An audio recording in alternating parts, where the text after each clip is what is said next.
Hello दोस्तों, एक बार फिर से आप सभी का स्टडी हर पल में स्वागत है। दोस्तों आज की वीडियो में हम बात करेंगे दिल्ली पुलिस कांस्टेबल 2020 में जीके में 45 प्लस स्कोर किस तरीके से करें। दोस्तों उसके बारे में आज आपको बताऊंगा और दोस्तों आपको कौन सी बुक किताब पढ़नी है उसके बारे में भी आपको बताऊंगा ताकि आप 45 प्लस स्कोर ला सको। दोस्तों ये है दिल्ली पुलिस कांस्टेबल का पूरा सिलेबस। सिर्फ और सिर्फ आज की वीडियो में बात करेंगे पार्ट ए और पार्ट डी के बारे में, मतलब जीके, करंट अफेयर्स और कंप्यूटर के बारे में आज हम बात करेंगे कि आपको इसको किस तरीके से पढ़ना है। दोस्तों अगर हम बात करें पार्ट ए और पार्ट डी की, तो यहाँ पर करंट अफेयर जनरल नॉलेज आपकी 50 क्वेश्चन आएंगे 50 मार्क्स की, और पार्ट डी की बात करें दोस्तों तो कंप्यूटर के यहाँ पर 10 क्वेश्चन आएंगे 10 मार्क्स की। मतलब दोस्तों पार्ट ए ही आपका डिसाइड करेगा कि आपका सिलेक्शन होगा या फिर नहीं। दोस्तों आज की वीडियो में भी हम यही बात करेंगे कि पार्ट ए को हमें किस तरीके से पढ़ना है ताकि आपके 45 प्लस स्कोर कर सको। दोस्तों अगर हम बात करें दिल्ली पुलिस कांस्टेबल के जीके को सिलेबस को लेकर, दोस्तों बहुत ही लिमिटेड ही सवाल पूछे जाते हैं यहाँ से, मतलब लिमिटेड ही सिलेबस है जो कि 2.5 से 3 महीने के अंदर आसानी से कोई भी स्टूडेंट इसको कवर कर सकता है।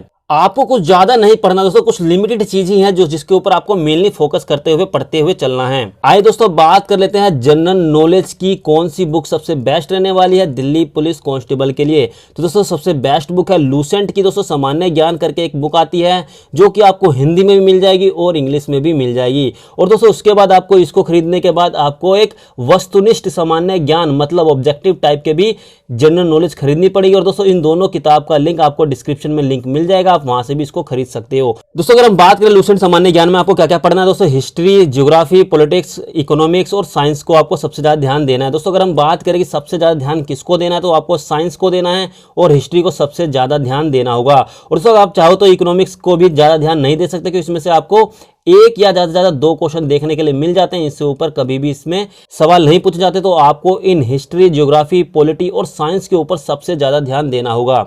आइए दोस्तों अब बात कर लेते हैं कि लूसेंट को आपको किस तरीके से पढ़ना है। मान के चलिए कि दोस्तों आपने इतिहास को शुरू किया पढ़ना और आपने इंडस वैली सिविलाइजेशन मतलब सिंधु घाटी सभ्यता को पढ़ना शुरू किया। लगभग दोस्तों एवरेज स्टूडेंट उसको आधा से पौने घंटे में उसको कंप्लीट कर देगा उसको। और दोस्तों आपको उसको एक बार पढ़ना है और उसके तुरंत बाद आपको मूव हो जाना है इस ऑब्जेक्टिव टाइप क्वेश्चन के ऊपर।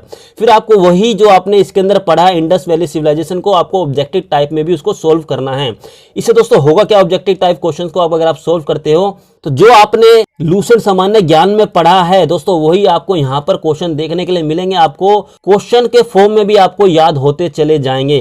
दोस्तों सबसे बेस्ट तरीका यही है जीके को याद करने का, मतलब आपको पहले उसकी थ्योरी पढ़िए, फिर उसके बाद आपको उसके ऑब्जेक्टिव एमसीक्यू भी उसके सोल्व करने पड़ेंगे। सबसे बेस्ट तरीका दोस्तों यही है जीके को याद करने का। दोस्तों इसी तरीके से आपको हिस्ट्री भी कंप्लीट कर देनी है, ज्योग्राफी भी कंप्लीट कर देनी है, पॉलिटिक्स भी कंप्लीट कर देनी है, साइंस भी कंप्लीट कर देनी है।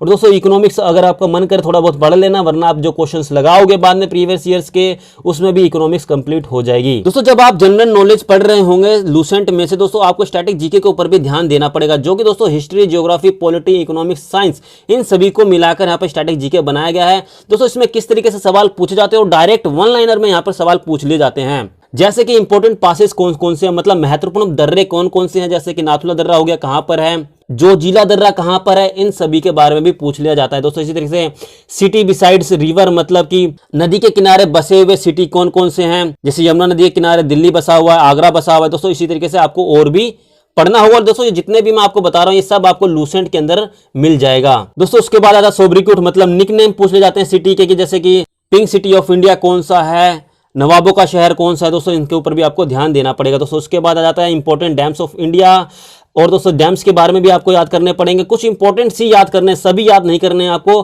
दोस्तों उसके बाद रिवर सिस्टम और लेक के बारे में भी पूछ लिया जाता है, सीधे सीधे यहाँ पर सवाल बनते हैं, जैसे कि गंगा नदी है वो कहाँ से निकलती है और कहाँ पर जाकर मिलती है।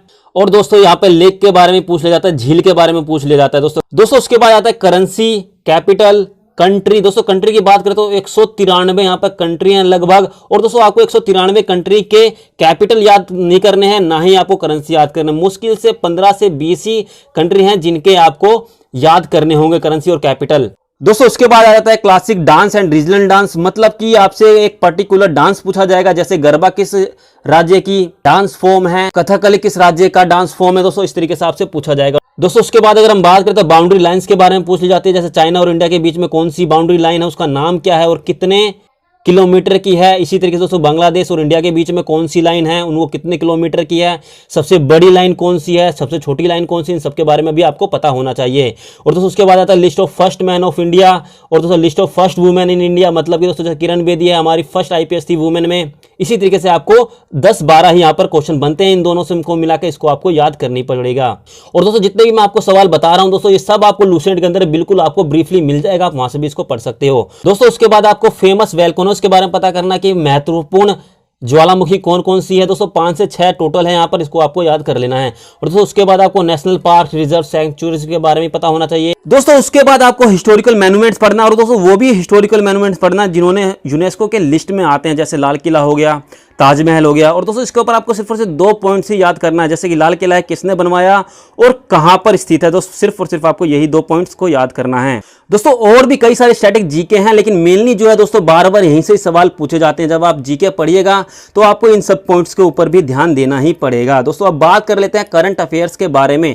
और दोस्तों करंट अफेयर्स भी बहुत ही ज्यादा पूछी जाएगी इस बार। दोस्तों मेनली बात करें तो करंट अफेयर्स आपको 2019 का और 2020 का आपको लेना है। और दोस्तों कौन सा आपको लेना है, वो है स्पीडी की, जो कि करंट अफेयर्स कर कर आती है। 2019 की भी मिल जाएगी आपको और 2020 की भी आपको मिल जाएगी।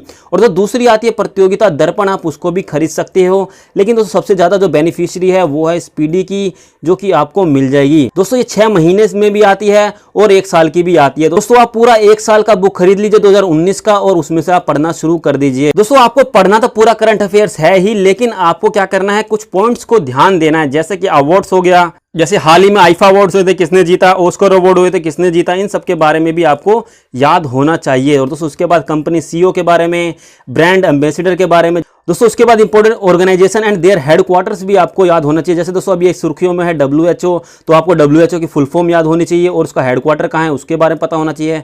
ऐसी दोस्तों यूनेस्को है, यूनेस्को की फुल फॉर्म याद होनी चाहिए और उसका हेडक्वार्टर कहाँ है वो भी आपको याद होना चाहिए। बस दोस्तों आपको इन 2 पॉइंट पर ही याद करना है। उसके बाद दोस्तों आपके इंडिया के जितने भी सीएम उनको पता होना चाहिए, गवर्नर पता होना चाहिए, स्पोर्ट्स एंड ट्रॉफी के बारे में पता होना चाहिए, बुक्स एंड ऑथर के बारे में होना चाहिए। दोस्तों अभी हाल ही में सौरव गांगुली ने भी एक बुक लिखी है, उस बुक का नाम क्या है ये सब याद होना चाहिए। नीति आयोग के बारे में पता होना चाहिए और जीएसटी के बारे में पता होना चाहिए। सरकारी योजनाएं कौन कौन सी हैं उन सब के बारे में भी पता होना चाहिए। मतलब दोस्तों आपको ये पॉइंट आपको लेकर चलना ही होगा। दोस्तों लास्ट है कंप्यूटर। दोस्तों इसमें 10 क्वेश्चन पूछे जाएंगे 10 मार्क्स के। और दोस्तों इसका जो बुक है दोस्तों सबसे बेस्ट बुक है दिल्ली पुलिस कांस्टेबल के लूसेंट कंप्यूटर की। दोस्तों अगर आप इसको पढ़ लेते हो 10 में से 10 क्वेश्चन आप हिट कर जाओगे। और दोस्तों ये बहुत ही ज़्यादा पतली है। दोस्तों अगर आपको इस बुक को खरीदना है तो डिस्क्रिप्शन में आपको लिंक मिल जाएगा, आप वहां से भी इसको खरीद सकते हो। दोस्तों जितने भी मैंने आपको पॉइंट्स बताए हैं, अगर आप उन सभी के ऊपर काम करते हो तो मैं दोस्तों गारंटी के साथ कहता हूं कि 50 में से 45 प्लस आपके नंबर आ जाएंगे। और दोस्तों जितने भी मैंने आपको बुक्स बताए हैं लूसेंट की, दोस्तों उसको जरूर खरीदना और दोस्तों उसी में से आप पढ़ना, और कोई सी भी आपको बुक परचेज करने की जरूरत नहीं है। दोस्तों दिल्ली पुलिस कांस्टेबल का कोई बड़ा सिलेबस नहीं है, कुछ लिमिटेड ही चीज पूछी जाती है जो कि मैंने आपको बता दिया है। दोस्तों आराम से 2.5 से 3 महीने के अंदर आप जीके कवर कर सकते हो, 45 प्लस स्कोर कर सकते हो। बशर्ते दोस्तों जितने भी हमने आपको ये क्वेश्चंस बताए हैं, जितने भी मैंने आपको ये पॉइंट्स बताए हैं, इन सभी को आपको फॉलो करते हुए चलना है।